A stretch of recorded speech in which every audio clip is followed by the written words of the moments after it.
লৰালৰিকৈ মই নিৰামিষ ভাত এসাঁজ ৰেডি কৰিছোঁ, লগতে এয়া চাহৰো যা যোগাৰ কৰিছোঁ। আচলতে মই স্কুলত থাকোঁতে আলহী আহিব বুলি খবৰ পালোঁ। আজি শনিবৰীয়া স্কুল, 12টা বজাত স্কুলৰ পৰা আহি এয়া মই ৰন্ধা বঢ়াত লাগি গ'লোঁ। আলহীজনে আকৌ নিৰামিষ খায়, গতিকে প্ৰথমে মই দাইলখিনি বইল হ'বলৈ দিলোঁ। তাৰপাছত এয়া পাঁচফোৰণ, শুকান জলকীয়া আৰু বিলাহীখিনি ভাজি লৈ দাইলখিনি বোলো তেল মাৰি লওঁ। এয়া বইল হোৱা দাইলখিনি তেল মাৰি দিলোঁ, আৰু যিহেতু ধনিয়া নাছিল মই অকণমান কচুৰি মেথি পাতেকে দি দিছোঁ। আৰু এয়া এইফালে দাইল ৰেডি হৈ গ'ল, আনফালে মই ভাতটো পাতি দিছোঁ। তাৰ মাজতে আলহী যিহেতু আহিলেই, এয়া মই চাহৰ যা যোগাৰ কৰি আছোঁ।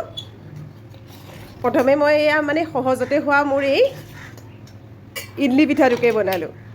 ইডলি পিঠাটো বনোৱাৰ ভিডিঅ' আপোনালোকক দিয়ে থাকোঁ, গতিকে আজি মই বনোৱাৰ ভিডিঅ'টো দিয়া নাই, কিন্তু এই যা যোগাৰৰ ভিডিঅ'খিনিকে দিছোঁ। আৰু এয়া প্ৰথমে বোলো চাহ কাপে দি লওঁ, সেইকাৰণে তেখেতে যিহেতু ভজা পৰা বস্তু বহুত বেছি নেখায়, গতিকে চানা বিস্কুটেৰে একাপ লাল চাহ দি ল'লোঁ। এয়া চাহ ৰেডি হৈ গ'ল, আৰু চাহকাপ দি আহোঁ। আৰু আহি এয়া মই বাকী যা যোগাৰখিনিও কৰিলোঁ। পনীৰ বনাম বুলি প্ৰথমে পিঁয়াজখিনি কাটি লৈছোঁ, লগতে এয়া 2টা বিলাহীও দিছোঁ। ডাঙৰ চাইজৰ 3টা পিঁয়াজ দিলোঁ, আৰু এয়া 2টা বিলাহী দিছোঁ, আৰু নহৰুও দিছোঁ, অকণমান আদাৰ টুকুৰাও দিছোঁ।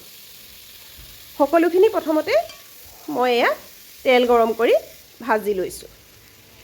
আৰু এয়া মগজখিনি তিয়াই ৰাখিছিলোঁ অকণমান সময়, আৰু সেইখিনি পানীৰ পৰা টুকি লৈ একেলগতে দি দিছোঁ। এয়া শুকান জলকীয়া, নিমখ আৰু এয়া চেনিও দিলোঁ। চেনি দিলে কালাৰটো খুব ধুনীয়া হয়, মছলা নিদিলেও মানে কালাৰটো ভাল লাগে, সেইকাৰণে এনেকৈ সিজিবলৈ দিম। অকণমান ঢাকোনখন মাৰি দিলে সোনকালে সিজিব। এয়া ঢাকোনখন মাৰি অলপ সময়ৰ মূৰে মূৰে লৰাই দিলোঁ, আৰু এয়া সিজি আহিছে। বিলাহীখিনি গলি আহিছে, গতিকে মই এই ঠাণ্ডা হ'বলৈ দিব পাৰোঁ। এইখিনি অলপ সময় ৰাখি দিওঁ, আৰু এতিয়া পাচলিখিনি কাটি লওঁ। ভেন্দিখিনি ধুই আনিলোঁ, ধুই পেলাই এয়া আগগুৰি কাটি মাজতে দুফালকৈ ফালি ফালি দিম। এইখিনি এইটো চাইজতে ৰাখি দিম।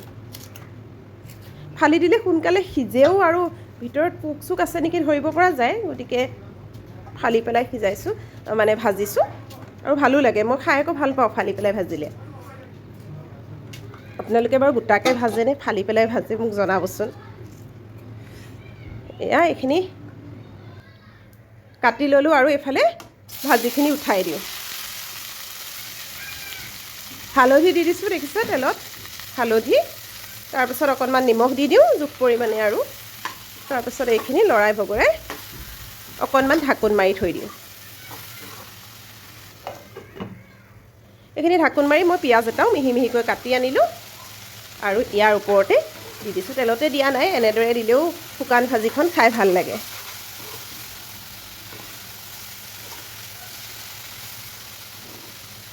এনেদৰে শুকান শুকানকৈ কিছু সময় মানে চিমত দি ভাজিম। আৰু এইখিনি ঠাণ্ডা হৈ গ'ল, পনীৰৰ কাৰণে যিখিনি ভাজি থৈছিলোঁ মছলাখিনি, আৰু এতিয়া ভাগ ভাগকৈ দুবাৰ মই এয়া মিক্সি বাতিটোত পিচি আনিলোঁ। আৰু এইখিনিও মাজে মাজে লৰাই আছোঁ, শুকান হ'বলৈ দিছোঁ। গোন্ধটো ধুনীয়া লাগে, মানে খুব ধুনীয়া স্মেল এটা আহে এই পিঁয়াজখিনি পিছত দিলে, সেইকাৰণে এনেধৰণে দিছোঁ। আৰু এইফালে মই পনীৰখিনি আমুল পনীৰটো লৈছোঁ, এইখিনি ইয়াতে এতিয়া নিমখ অকণমান দি সানি লওঁ।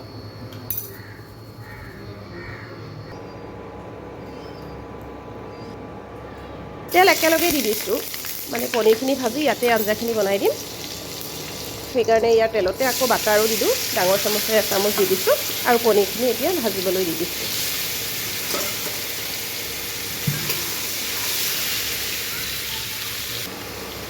এয়া অকণমান লৰাই অকণমান স্লাইড ৰঙচুৱা হোৱালৈকে ভাজিছোঁ, বেছি ৰঙা হ'বলৈ দিয়া নাই আকৌ। এনেকুৱাতে এয়া লৰাই মই কাঢ়ি থ'ম। এয়া কাঢ়িব পৰা হৈ গৈছে।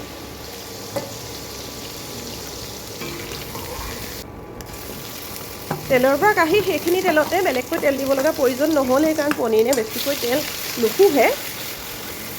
সেই তেলখিনিতে, বাটাৰ মিক্স কৰা তেলখিনিতে মই এয়া মছলাখিনি দি দিছোঁ, যিখিনি পেষ্ট বনাই থৈছিলোঁ, আৰু তাতে অকণমান সময় ভাজি ল'লোঁ। ভাজি পেলাই যেতিয়া শুকান হৈছে তেতিয়া এই মছলাখিনি দি দিছোঁ। মছলাৰ নামত অকণমান জিৰা গুড়ি, ধনিয়া গুড়ি আৰু পনীৰ মছলাটো দিছোঁ, বেলেগ একো মছলা দিয়া নাই। কোনো ৰংগুড়া মানে কাশ্মীৰী মিৰ্চৰ পেকেট দিয়া নাই বা জলকীয়া গুড়ি একোৱেই দিয়া নাই। জিৰা গুড়ি, ধনিয়া গুড়ি আৰু পনীৰ মছলাখিনি দিছোঁ। দি দেখিছে মিক্সিৰ বাতিটো মানে গুলি লৈ গৰম পানী অকণমান দি এনেদৰে ভাজিলোঁ। আৰু ভাজি থাকোঁতে অকণমান বাটাৰ দিছিলোঁ, বাটাৰৰ চেণ্টটো আহিবৰ কাৰণে অলপমান বাটাৰ দি দিছিলোঁ। আৰু অলপ সময় ভজাৰ পিছত এয়া গৰম পানী দি মই লৰাই আছোঁ। কিছু সময় পাছত পনীৰখিনি দি দিলোঁ, আৰু এই পনীৰখিনি দিও অলপ সময় উতলিবলৈ দিওঁ। আৰু অকণমান উতল অহাৰ পাছত এয়া কচুৰি মেথি দি দিছোঁ। আৰু কচুৰি মেথিখিনি অকণমান উতলাৰ পাছত এয়া আমাৰ পনীৰ ৰেডি হৈ গ'ল। ফাৰ্ষ্ট দেখুৱাইছোঁ, নহ'লে ভিডিঅ'টো যিহেতু দীঘল হৈ যাব। আৰু মই সঁচাকেই ক'বলৈ গ'লে খুব লৰালৰিকৈ বনাইছিলোঁ। আৰু এতিয়া এয়া মোৰ ভাত বাঢ়িব পৰাই হ'ল। এইখিনি পনীৰৰ তৰকাৰীখিনি অলপ অলপকৈ এতিয়া মই ভাত বাঢ়িবলৈ লৈছোঁ। এয়া এইখিনি এয়া, আৰু আনফালে এয়া মচুৰ দালিখিনি, মচুৰ দালি একেবাৰে চিম্পুলকৈ বনোৱা মচুৰ দালি এয়া, আৰু অকণমান চালাড বনাইছিলোঁ।